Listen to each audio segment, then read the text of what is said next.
Sourate 16. L'abeille. Au nom du Dieu clément et miséricordieux. Les arrêts de Dieu s'accompliront. Ne les hâtez pas. Gloire à lui. Il est trop au-dessus des divinités qu'on lui associe. Par sa volonté, il fait descendre les anges avec l'Esprit de Dieu sur celui qu'il veut d'entre ses serviteurs. Il leur dit : avertissez les hommes qu'il n'y a point d'autre Dieu que moi. Craignez-moi. Il a créé les cieux et la terre pour la vérité. Il est trop au-dessus des divinités qu'on lui associe. Il a créé l'homme d'une goutte de sperme, et voilà que l'homme dispute ouvertement. Il a créé sur la terre les bêtes de somme. Vous en tirez vos vêtements et d'autres avantages encore. Vous vous en nourrissez. Vous y trouvez de l'éclat quand vous les ramenez le soir et quand vous les lâchez le matin pour le pâturage. Elles portent vos fardeaux dans des pays que vous n'atteindriez sans elles qu'avec beaucoup de peine. Certes, votre Seigneur est plein de bonté et de miséricorde. Il vous a donné des chevaux, des mulets, des ânes, pour vous servir de monture et d'apparat.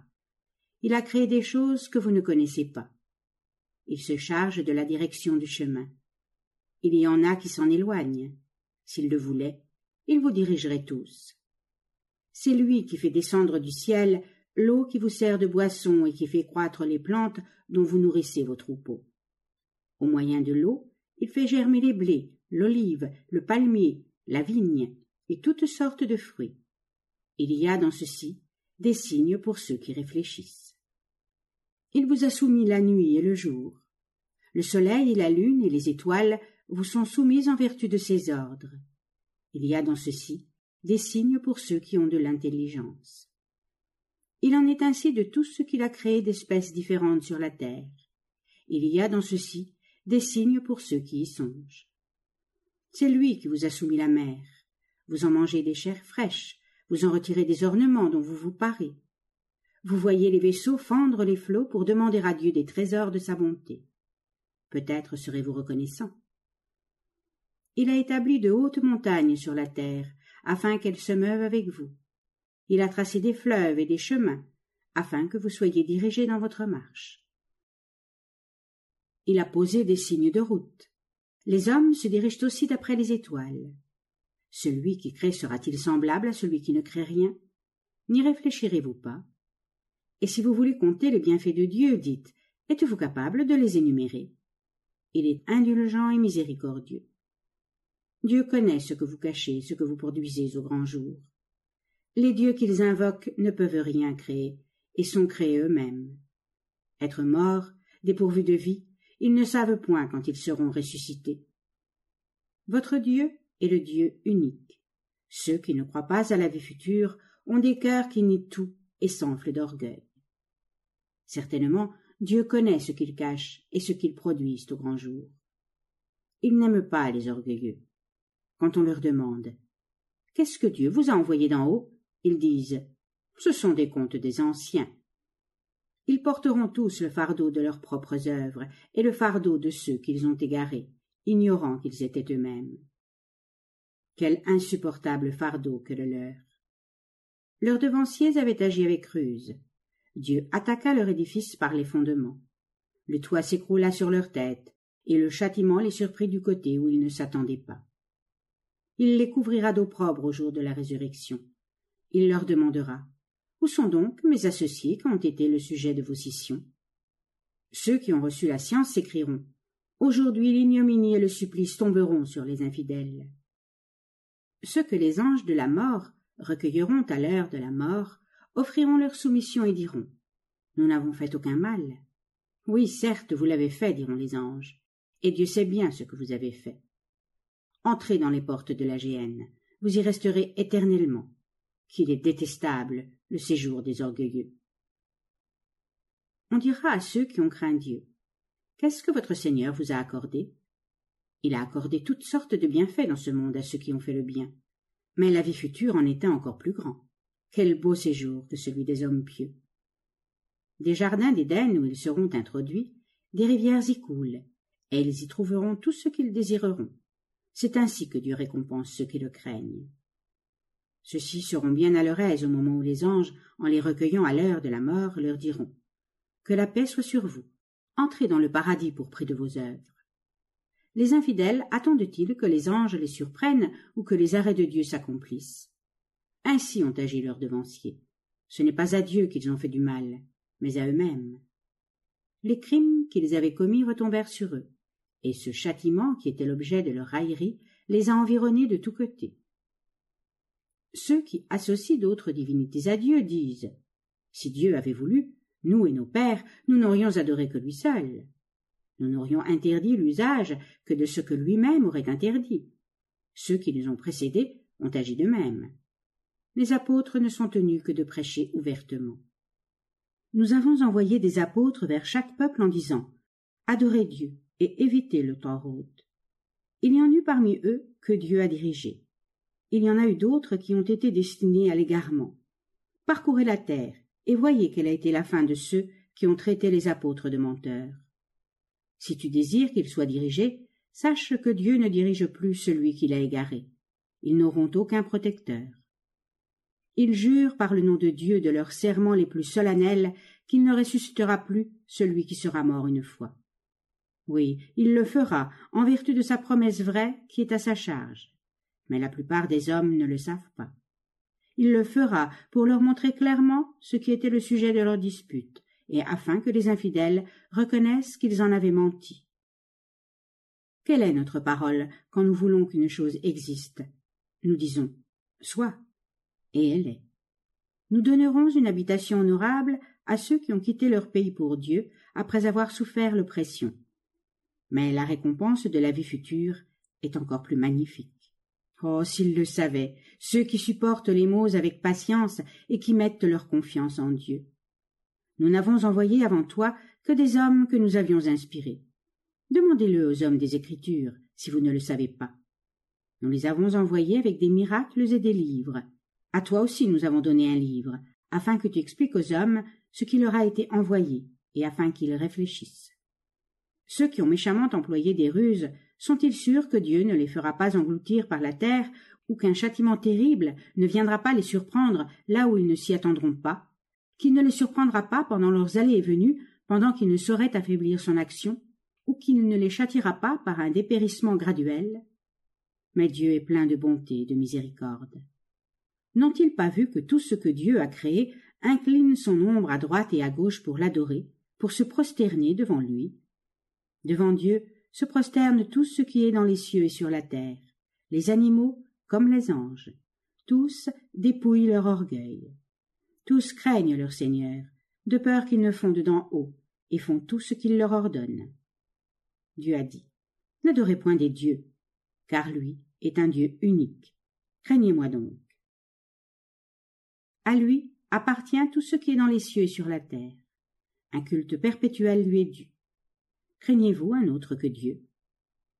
Tous les biens dont vous jouissez viennent de lui.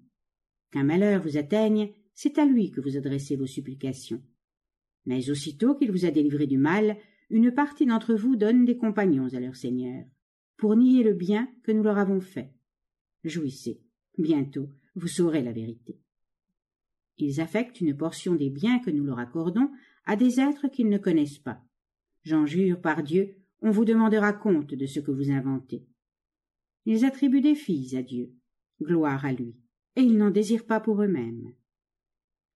Si l'on annonce à quelqu'un d'entre eux la naissance d'une fille, son visage s'obscurcit, et il devient comme suffoqué par la douleur. Il se cache des siens à cause de la désastreuse nouvelle. Doit-il la garder et en subir la honte ou l'ensevelir dans la poussière? Que leurs jugements sont déraisonnables.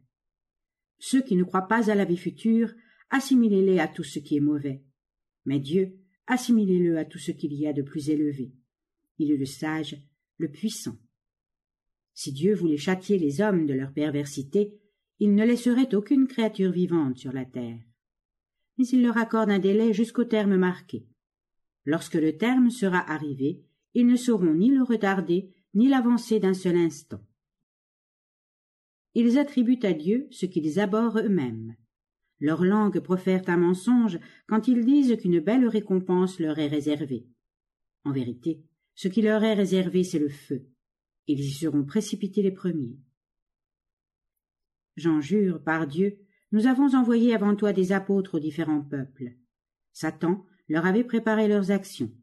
Aujourd'hui, il est leur patron, mais un châtiment douloureux les attend. Nous t'avons envoyé le livre afin que tu expliques ce qui est le sujet de leur controverse, afin qu'il serve de direction et de preuve de notre miséricorde envers ceux qui croient. Dieu envoie du ciel l'eau par laquelle il rend la vie à la terre quand elle est morte. Il y a dans ceci un signe pour ceux qui écoutent. Vous trouverez dans les animaux des signes propres à vous instruire. Nous vous faisons boire ce qui est dans leurs entrailles entre les aliments élaborés et le sang. C'est le lait pur, une absorption si douce pour ceux qui le boivent. Parmi les fruits, vous avez le palmier et la vigne, d'où vous retirez une boisson enivrante et une nourriture agréable. Il y a dans ceci des signes pour ceux qui entendent. Ton Seigneur a fait cette révélation à l'abeille. Cherche-toi des maisons dans les montagnes, dans les arbres et dans les constructions des hommes. Nourris-toi de toutes sortes de fruits, et chemine dans les chemins frayés par ton Seigneur. De leurs entrailles, des entrailles des abeilles, sort une liqueur de différentes espèces. Elle contient un remède pour les hommes. Certes, il y a dans ceci des signes pour ceux qui réfléchissent. Dieu vous a créé, et il vous recueillera chez lui. Tel d'entre vous parviendra à l'âge de décrépitude, au point qu'il ne saura rien de ce qu'il avait su. Dieu est savant et puissant. Dieu vous a favorisés les uns plus que les autres dans la distribution de ses dons. Mais ceux qui ont été favorisés font-ils participer assez bien leurs esclaves, au point que tous y aient une part égale? Nieront-ils les bienfaits de Dieu? Dieu vous a choisi des épouses de votre race. De vos épouses, il vous donne des fils et des petits-fils. Il vous nourrit de mets délicieux. Croiront-ils en des divinités mensongères et seront-ils ingrats envers les bienfaits de Dieu? Adoreront-ils à côté de Dieu des êtres qui ne peuvent leur procurer aucune nourriture du ciel ni de la terre et qui ne peuvent rien? Ne prenez point Dieu pour objet de vos comparaisons. Dieu sait tout et vous ne savez rien. Dieu vous propose pour objet de comparaison un homme esclave qui ne dispose de rien, et un autre homme à qui nous avons accordé une ample subsistance, et qui en distribue une partie en aumône publiquement et secrètement. Ces deux hommes sont-ils égaux? Non, grâce à Dieu, mais la plupart d'entre eux n'entendent rien. Dieu vous propose encore pour objet de comparaison deux hommes dont l'un est muet de naissance et qui ne peut rien entendre, et qui est un fardeau pour son maître. Quelque part qu'il l'envoie, celui-ci ne lui rapporte rien de bon. Un tel homme peut-il aller de pair avec un homme qui commande selon toute justice et marche dans la droite voie? Les secrets des cieux et de la terre appartiennent à Dieu. La venue de l'heure est comme un clin d'œil, ou peut-être plus proche encore, car Dieu est tout-puissant. Dieu vous fait sortir des entrailles de vos mères, dénuées de toute connaissance. Puis il vous donne l'ouïe, la vue et l'intelligence, afin que vous soyez reconnaissants. Avez-vous jeté un regard sur les oiseaux assujettis à la volonté de Dieu au milieu de l'espace des cieux? Quel autre que Dieu a le pouvoir sur eux? Certes, il y a dans ceci des signes pour ceux qui savent comprendre. Dieu vous donne vos tentes pour demeure. Il vous donne pour tente des peaux de bestiaux, que vous pouvez porter facilement quand vous vous mettez en marche ou quand vous vous arrêtez. Il vous a créé de la laine, du poil et du crin de votre bétail, des hardes et des ustensiles pour un usage temporaire. Dieu vous a procuré parmi les objets de sa création des ombrages. Il vous a donné des montagnes pour retraite, des vêtements qui vous abritent contre les chaleurs, et des vêtements qui vous garantissent contre la violence des coups que vous vous portez les uns aux autres. C'est ainsi qu'il vous comble de ses bienfaits, afin que vous vous résigniez à sa volonté. Si les Arabes te tournent le dos, qu'importe, ô Mohammed, tu n'es chargé que de la prédication ouverte. Ils connaissent les bienfaits de Dieu, et puis ils les méconnaissent. La plupart d'entre eux sont infidèles. Un jour, nous susciterons un témoin pour chaque nation. Alors, on ne permettra point aux infidèles de faire valoir des excuses, et ils ne seront point accueillis. Alors, les méchants verront de leurs yeux le supplice qu'ils ne sauront adoucir. Dieu ne daignera pas même jeter un regard sur eux. Les idolâtres apercevront leurs compagnons, ces divinités qu'ils associent à Dieu, et diront Seigneur, voici nos compagnons que nous adorions à côté de toi. Mais ceux-ci leur répondront, vous n'êtes que des menteurs. Ce jour-là, les idolâtres offriront leur soumission à Dieu, et les divinités qu'ils avaient inventées disparaîtront. Nous ferons subir châtiment sur châtiment pour prix de leur méchanceté à ceux qui n'ont point cru et qui ont détourné les autres du droit chemin. Un jour, nous susciterons du sein de chaque peuple un témoin qui te posera contre lui. Et toi, Muhammad, nous t'instituerons témoin chargé de déposer contre les Arabes, car nous t'avons donné un livre qui contient l'explication de toutes choses, qui est une preuve de notre miséricorde, qui sert de direction et annonce d'heureuses nouvelles à ceux qui se résignent à la volonté de Dieu. Dieu commande la justice et la bienfaisance, la libéralité envers ses parents. Il défend la turpitude et l'iniquité et l'injustice. Il vous avertit, afin que vous réfléchissiez. Soyez fidèles au pacte de Dieu, vous qui l'avez conclu. Ne violez point les serments que vous avez faits solennellement. Vous avez pris Dieu pour caution, et il sait ce que vous faites. Ne ressemblez point à cette femme qui a défait le fil qu'elle avait tordu solidement. Ne faites point entre vous de serments perfides, parce que vous voyez qu'une troupe d'entre vous se trouve être la plus nombreuse qu'une autre. Dieu cherche à vous éprouver à ce regard, mais au jour de la résurrection, il vous rappellera l'objet de vos différends. Si Dieu avait voulu, il aurait fait de vous un seul peuple, mais il égare celui qu'il veut et dirige celui qu'il veut. Un jour, on vous demandera compte de vos actions. Ne vous servez point de vos serments comme d'un moyen de fraude, de peur que vos pieds, fermement posés, ne viennent à glisser et que vous n'éprouviez le châtiment pour avoir détourné les autres du sentier de Dieu.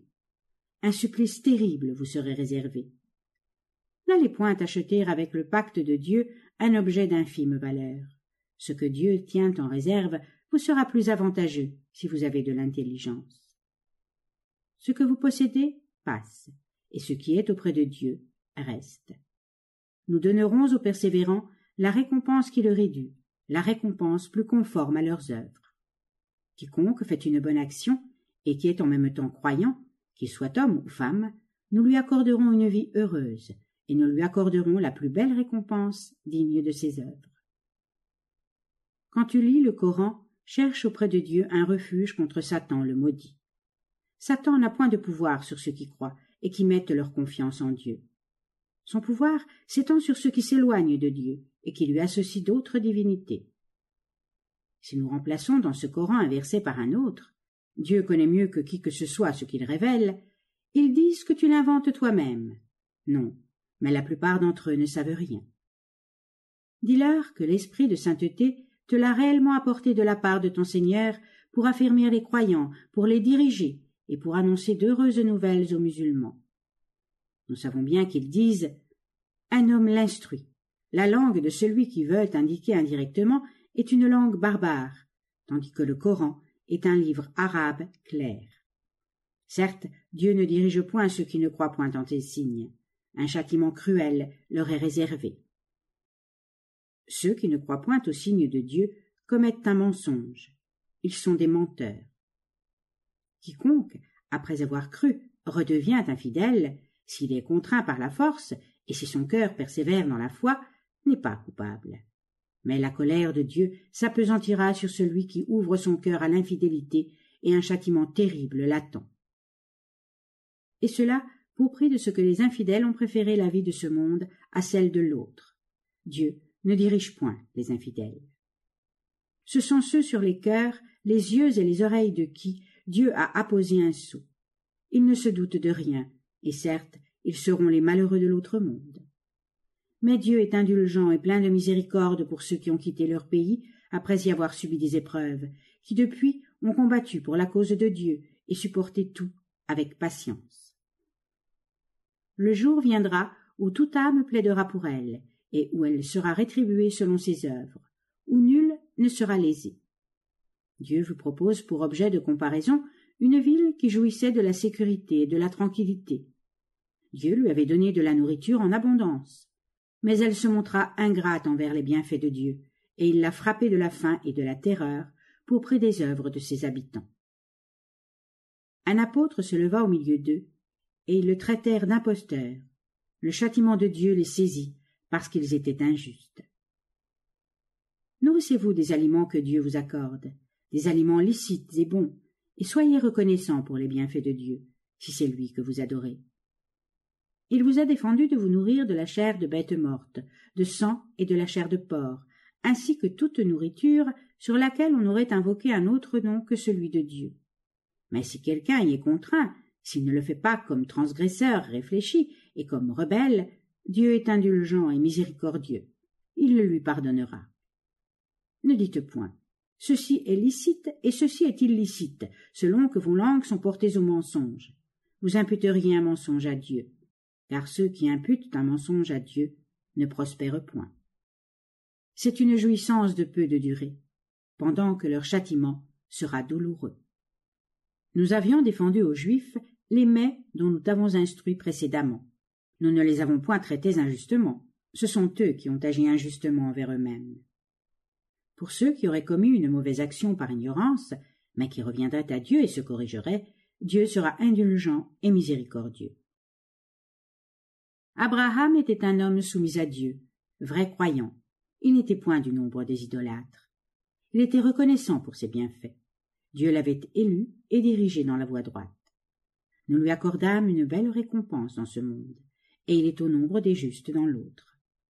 Nous t'avons révélé que tu as à suivre la religion d'Abraham, qui était vrai croyant, et n'était point du nombre des idolâtres. Le sabbat a été institué pour ceux qui se sont divisés à son sujet. Dieu prononcera entre eux au jour de la résurrection sur leurs différends. Appelle les hommes dans le sentier de Dieu, par la sagesse et par des admonitions douces. Si tu entres en dispute avec eux, fais-le de la manière la plus honnête, car ton Seigneur connaît le mieux ceux qui dévient de ton sentier et ceux qui suivent le droit chemin. Quand vous exercez des représailles, qu'elles soient pareilles aux offenses que vous avez éprouvées. Mais si vous préférez les supporter avec patience, cela profitera mieux à ceux qui auront souffert avec patience. Prends donc patience. Mais la patience ne te sera possible qu'avec l'aide de Dieu. Ne t'afflige point à cause d'eux, que ton cœur ne soit pas dans l'angoisse à cause de leurs machinations, car Dieu est avec ceux qui le craignent et font le bien.